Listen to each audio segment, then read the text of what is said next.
हम कोई दंगल नहीं चाहते ना। हमने कौन सा दंगल किया? आपने हमसे कोई ऐसा बयान सुना जिसमें कि हमने अपने किसी अलायंस पार्टनर को कहीं सियासी तौर निशाना बनाया हो? हमने तो नहीं किया ना। हम कोई दंगल चाहते हैं। हम अलायंस में शामिल हुए कुछ असूलों के लिए और हम उसूलों पे कायम हैं। हम कोई दंगल नहीं चाहते। हम चाहते हैं कि मिल बैठ के हम यहाँ इलेक्शन लड़ें और जो 3 सीटें अर्स्टवाइल जम्मू कश्मीर रियासत की बीजेपी के पास हैं, जम्मू, उधमपुर और लद्दाख, उन 3 सीटों पे इंडिया अलायंस की कामयाबी होनी चाहिए। मिस्टर अब्दुल्ला, बट महबूबा मुफ्ती फारूक साहब ने एक स्टेटमेंट दिया। उन्होंने स्टेटमेंट एक चैनल को दिया। उन्होंने कहा कि मैं महबूबा जी से बात करना चाहता था कि मगर मैं अपना मोबाइल यहाँ पे कश्मीर में ही भूल गया। कांग्रेस भी ये कहती है कि ये वक्त नहीं था इसमें, क्योंकि जब मैंने आपसे यहाँ पे बात की थी, आपने उस दिन कहा था कि हमें इंडिया ब्लॉक इसलिए तार हो रहा है क्योंकि रिजिडिटी है कहीं ना कहीं वो चीज। तो क्या आपको नहीं लगता इस सिमत में भी? हम कहाँ रिजिड हैं? अगर हम रिजिड होते हम 6 की 6 सीटों पे अपने उम्मीदवार खड़े करते, जिस तरह ममता बनर्जी ने किया। वो आपको दिखता नहीं है। आपको फ्लेक्सिबिलिटी सिर्फ तब नजर आएगी जब हम अपनी जीती हुई सीटें छोड़ दें। हमने फ्लेक्सिबिलिटी दिखाई ना। 50% सीटों पे हम अपने उम्मीदवार खड़े नहीं कर रहे हैं। ये आपको फ्लेक्सिबिलिटी नजर नहीं आती? ये हमारे तरफ से फ्लेक्सिबिलिटी है ना। 50% सीटें हम छोड़ रहे हैं। मुझे इंडिया अलायंस का एक और कोई ऐसा रियासत दिखाइए ना जहां पे 50% जो है सीटों पे इस तरह का समझौता हुआ हो। 6 सीटों में से 3 सीटों पे हमने कहा है कि हम अपने उम्मीदवार खड़े नहीं करेंगे। ये आपको रिजिडिटी नजर आती है? इसमें कहां की रिजिडिटी है? और मुझे ये बताइए ना, किस रियासत में कांग्रेस का, इंडिया अलायंस का कोई एलाय उन्होंने अपनी जीती हुई सीट अलायंस के लिए छोड़ी हो? बताइए मुझे। वेस्ट बंगाल में तो ममता बनर्जी ने कांग्रेस की जीती हुई सीट कांग्रेस के लिए नहीं छोड़ी। दूसरी सीटों का तो सवाल ही पैदा नहीं होता। हम 3 सीटों पे जो है कांग्रेस के साथ समझौता करने के लिए तैयार हैं और आप कहते हो कि रिजिडिटी नहीं होनी चाहिए। ये कहां की रिजिडिटी है? 50% ना। मुझे और मैं कोई कह रहा हूं, आप मुझे कोई और रियासत दिखाइए जहां पे 50% कांग्रेस ये कह रही है कि हम जान देना चाहते थे पीडीपी को, लेकिन क्योंकि वो कौन होते हैं? वो मैं माफी चाहता हूं ना, कांग्रेस कौन होती है देने वाली? और अगर कांग्रेस देना चाहे तो शौक से दे। 3 सीटें कांग्रेस के पास हैं। जम्मू सीट, उधमपुर सीट और लद्दाख सीट कांग्रेस के पास है। किसने रोका उनको? शौक से दे दें। लेकिन उमर साहब, जिस तरीके से आपका जो ये फैसला है, उसके बाद आपको नहीं लगता कि पीएजीडी अलायंस जो बना था एक बड़े PAGD alliance was never an electoral alliance. It was an alliance based on ideology. Those parties that feel that PAGD should only benefit seat sharing were in the PAGD for the wrong reason.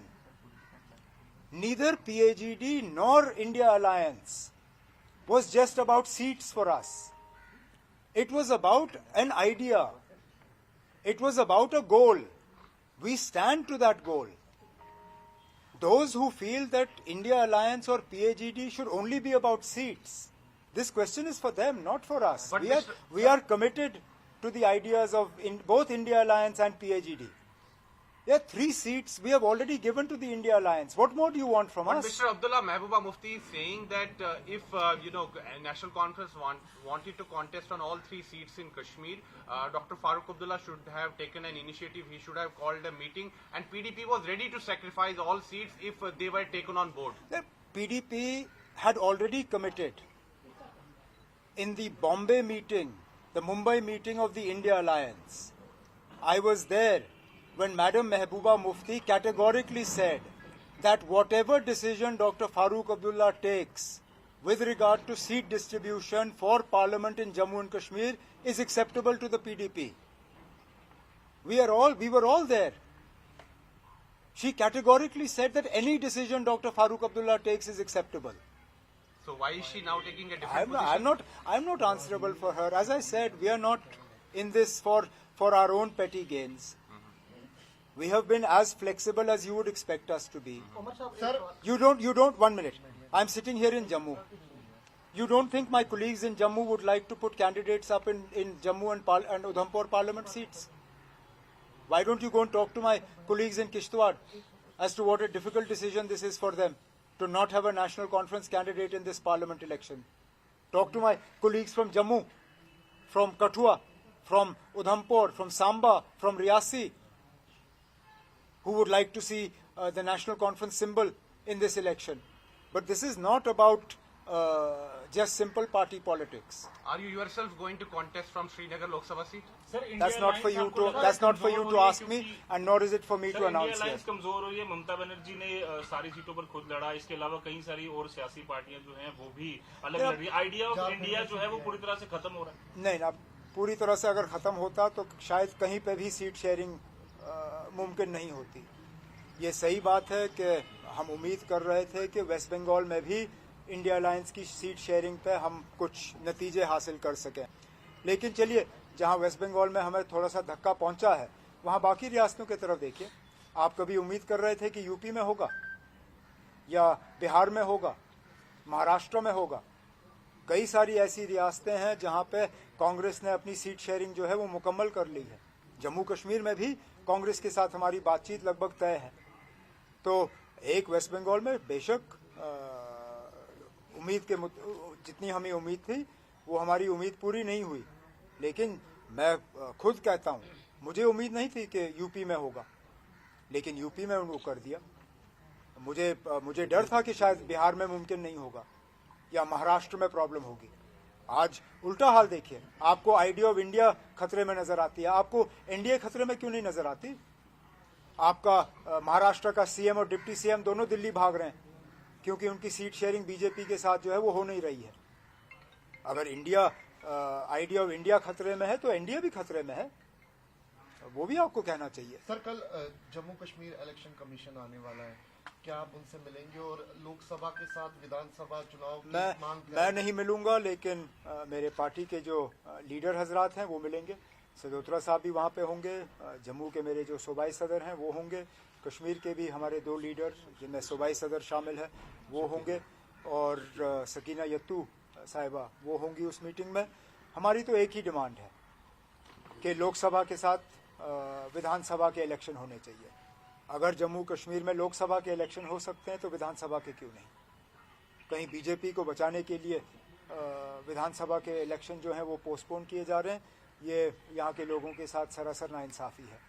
अगर हालात इस हद तक मौजू हैं कि आप लोकसभा के इलेक्शन करा सकते हो और वज़ीर आज़म साहब के श्रीनगर में आप मुलाजमों को लाके बड़ा बड़ा जलसा कर सकते हो, तो फिर यहाँ पे विधानसभा के भी इलेक्शन हो सकते हैं। उसमें 90 सीटें हैं, इसमें 3 सीटें हैं, उस पर आप कॉम्प्रोमाइज नहीं कर पाए, एडजस्ट नहीं कर पाए, अकोमोडेट नहीं कर पाए पीडीपी को। क्या असेंबली इलेक्शंस आप इकट्ठे उनके साथ मिलके, क्योंकि आप कहते हैं कि बीजेपी मैंने कांग्रेस को, जब हमारी बातचीत चल रही थी, कांग्रेस को साफ तौर पे हमने कहा कि इस इलेक्शन में पीडीपी को इन 3 सीटों पे एडजस्ट करना मुश्किल होगा क्योंकि गुंजाइश कम है।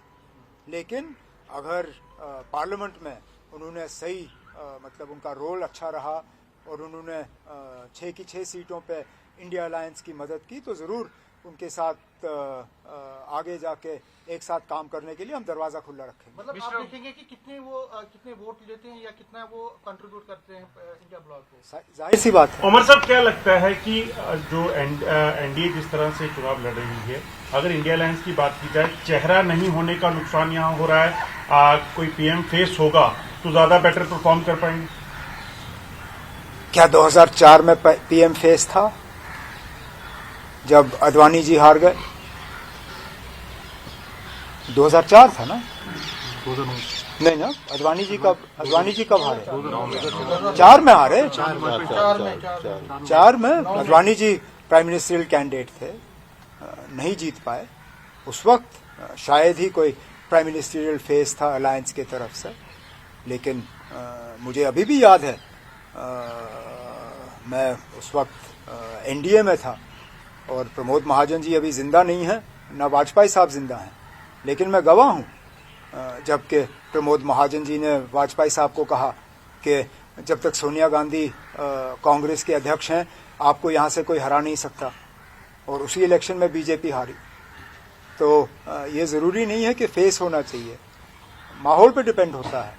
अब आगे जाके वोट के टाइम पे माहौल क्या होगा देखना होगा, लेकिन जाहिर सी बात है कि बीजेपी अपने आप में इतनी कॉन्फिडेंट है नहीं तो इस तरह मजहब का इस्तेमाल करना नहीं पड़ता। वो तो 400 सीटें क्लेम कर रहे हैं। वो तो क्लेम तो ना, मैं भी कह रहा हूं कि हम 6 की 6 सीटें जीतेंगे यहां से।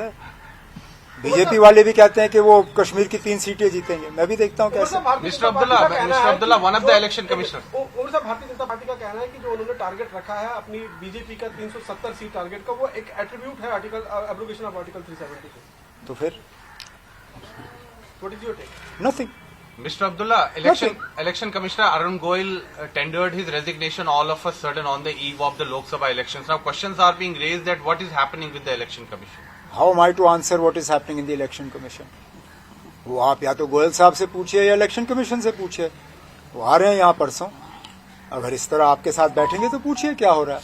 मैं कौन सा इलेक्शन कमीशन के कमरे में बैठा हूँ कि मुझे पता है वहाँ क्या हो रहा है, मुझे नहीं पता। अच्छा, ये जो कैंडिडेट्स का आपकी पार्टी का कब तक ये फाइनलाइज कर रहे हैं आप, और कब तक हम ये देखेंगे? हमें कोई जल्दी नहीं है ना।